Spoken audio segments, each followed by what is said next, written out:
ইপ্তির ভাবি মিম হঠাৎ ইপ্তির রুমে এসে দরজা বন্ধ করে দেয়। আর তা দেখে ইপ্তি অবাক হয়ে শোয়া থেকে নেমে ভাবির পাশে এসে দাঁড়িয়ে পড়ল। ভাবি, দরজা বন্ধ করলেন কেন? ভাবি বলল, আজ আমি তোকে একটা উপহার দিব। তাই? ইপ্তি বলল, তাই নাকি? তা কি উপহার দিবেন আমার প্রিয় ভাবিটা? ভাবি বলল, তোকে এমন জিনিস দিব তুই কল্পনাও করতে পারবি না। ইপ্তি বলল, তাই বুঝি? আমার ভাবি তো দেখছি আমাকে অনেক ভালোবাসে। হ্যাঁ, তার জন্যই তো এই দিনটার অপেক্ষা করছি। ইপ্তি বলল, ভাবি তাহলে তাড়াতাড়ি দিন, আমার আর তর সইছে না। ভাবি বলল, আরে দাঁড়াও দাঁড়াও, এত তারা কিসের? তার আগে বলো যেটা দিব সেটার কথা কিন্তু কাউকে বলা যাবে না। ইপ্তি বলল, আচ্ছা ঠিক আছে, কাউকে বলবো না, এবার দিন।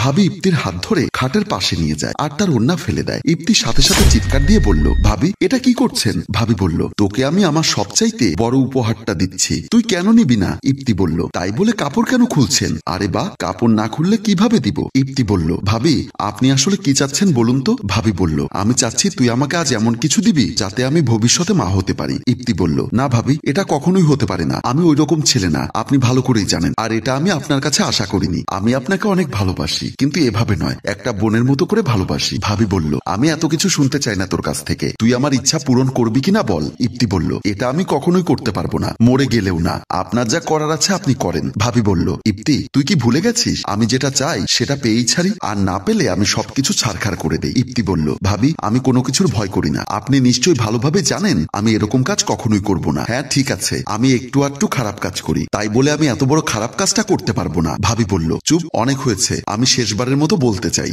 আমার প্রস্তাবে রাজি হয়ে যা, না হলে তোর কপালে দুঃখ আছে। তুই কিন্তু ভালো করেই জানিস আমি যত ভালো তত খারাপ, আর তুই বোঝার চেষ্টা কর, এতে দুজনেরই ভালো, আমার সংসারটাও বেঁচে যাবে, আর তুই যখন চাইবি আমার কাছে আসবি। ইপ্তি বলল, ছি ভাবি ছি, আপনার এসব কথা বলতে একটুও লজ্জা লাগছে না? আপনি সংসার বাঁচানোর জন্য এটা করছেন? ছি, আপনার লজ্জা হওয়া উচিত, আমার ভাইয়া আপনাকে কত ভালোবাসে, আর আপনি ছি, বাড়ির কেউ যদি এসব কথা জানতে পারে আমি আপনি তখন তাদের সামনে মুখ দেখাবো কিভাবে? এটা বলেই ইপ্তি কান্না করে দেয়, আর একটা কথাও না বলে কাঁদতে কাঁদতে দরজা খুলে বাইরে চলে আসে। ইপ্তি ছাদে বসে এক নজরে তাকিয়ে ভাবছে, ভাবি আমার সাথে এটা কি করলো, কেন করলো? তার সাথে থাকা এত ভালো সম্পর্কটা আজ শেষ হয়ে গেল। আমি আপনাকে দেখতে পারি সেটা পরিবারের সবাই জানে, তাহলে ভাবি কেন আপনি এমনটা করে সবটা শেষ করে দিলেন? আমি তো ভাবতেই পারছি না। না, ভাবিকে আমি বোঝাবো আপনি যেটা করছেন সম্পূর্ণ ভুল, হয়তো ভাবি বুঝতে পারবে। তারপর উঠে যায়। বাবা মমিন বলল, আজকের দাওয়াতটা খুব ভালো ছিল, দারুণ মজা করেছি সবাই, তারা সবাই আমাদের যে আপ্যায়ন করেছে ভোলার মতো না। বোন মনি বলল, চাচি সত্যি অনেকদিন পর আপনাদের সাথে বেড়াতে গিয়ে ভালো লাগলো, আজ যদি বাবা মা বেঁচে থাকতো তারাও হয়তো আমাদের সাথে বেড়াতে যেত,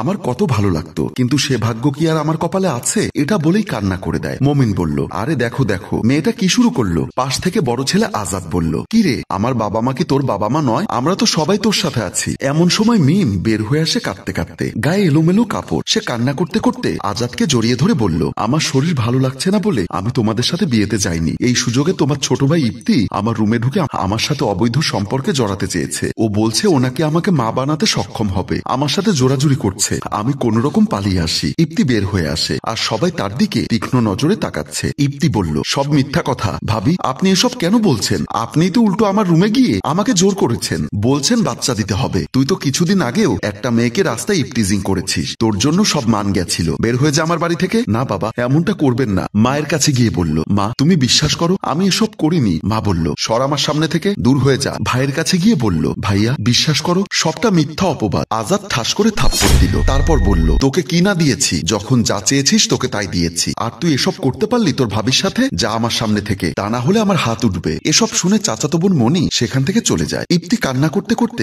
সবাইকে বোঝানোর পর তার ভাবির কাছে গিয়ে বলল, এত বড় ভুলটা আপনি করতে পারলেন, আমার ভাবতেও খুব কষ্ট হচ্ছে। এতদিন জানতাম দেবর ভাবির জন্য মৃত্যু স্বরূপ, আজ দেখলাম ভাবি দেবরের জন্য মৃত্যু স্বরূপ। তারপর বড় ভাই তাড়িয়ে দেয় ঘাট ধাক্কা দিয়ে, সে বের হয়ে যায় কান্না করতে করতে। ইপ্তি সিঁড়ি দিয়ে হাঁটছে, সে হঠাৎ দেখতে পেল সিঁড়ির গোড়ায় দাঁড়িয়ে আছে মনি। সে দৌড়ে তার কাছে গিয়ে তার হাত দুটো ধরে কাঁদতে কাঁদতে বলল, তুই তো আমাকে বিশ্বাস করিস, তুই আমার বাবা মা ভাইয়াকে বোঝা না, আমি কিছুই করিনি, বল না। মনি বলল, বিশ্বাস বিশ্বাস তো অনেক আগে উঠে গিয়েছিল, যখন ভাবির সাথে তোর মেলামেশা দেখতাম। ইপ্তি বলল, এই পাগলি তুই এসব কি বলছিস, বল না আমি এরকম না, বল না। মনি বলল, ছি, তোর মতো ছেলের মুখের দিকে তাকাতেই আমার লজ্জা হচ্ছে। ছি, আরে আমি তো তোর মতো ছেলেকে ভালোবেসে ভুল করেছি, আমার কি কম ছিল যে তুই এরকম একটা কাজ করলি? চলে যা আমার চোখের সামনে থেকে। ইপ্তি বলল, তুইও আমাকে বিশ্বাস করতে পারলি না রে, এই ভালোবেসেছিলি আমায়? এই বলে কান্না করতে করতে সেখান থেকে চলে যায়। এক সপ্তাহ পর ওদিকে উর্মিও বেশ চিন্তায়, মনে মনে ভাবছে আমার এসব করা উচিত হয়নি, কত ভালো ছেলেটাকে এমনটা অপবাদ দিলাম। ইপ্তি এক জায়গায় বসে কল দিল তার ভাবিকে। ভাবি কল রিসিভ করতেই ইপ্তি বলল, মনি কেমন আছে জানার জন্য কল দিয়েছি,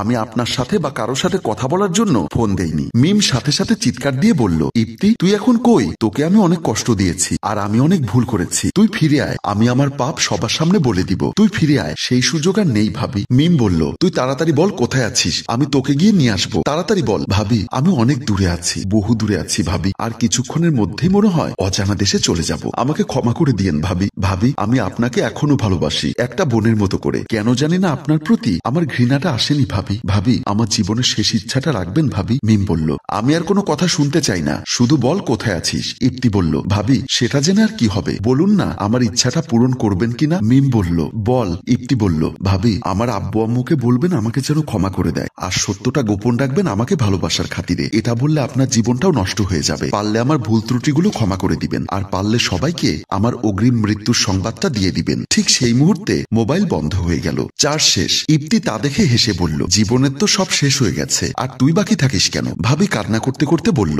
এ কি করলাম আমি? আমার রাগ ও স্বার্থের জন্য একটা নিষ্পাপ ছেলের জীবন শেষ করে দিলাম। হে আল্লাহ, আপনি কোনোদিন আমাকে ক্ষমা করবেন না, আমি একটা অপরাধী, আমাকে শাস্তি দিন। এই বলে কান্না করতে থাকে। সম্মানিত ভিউয়ার্স, আপনার সুখের জন্য অন্য কারো হাসি কেড়ে নিবেন না, হয়তো সারা জীবন তার দায়ভার আপনার বয়ে বেড়াতে হবে, যা আপনার শান্তি কেড়ে নিবে। গল্পটি ভালো লাগলে লাইক, কমেন্ট ও শেয়ার করুন।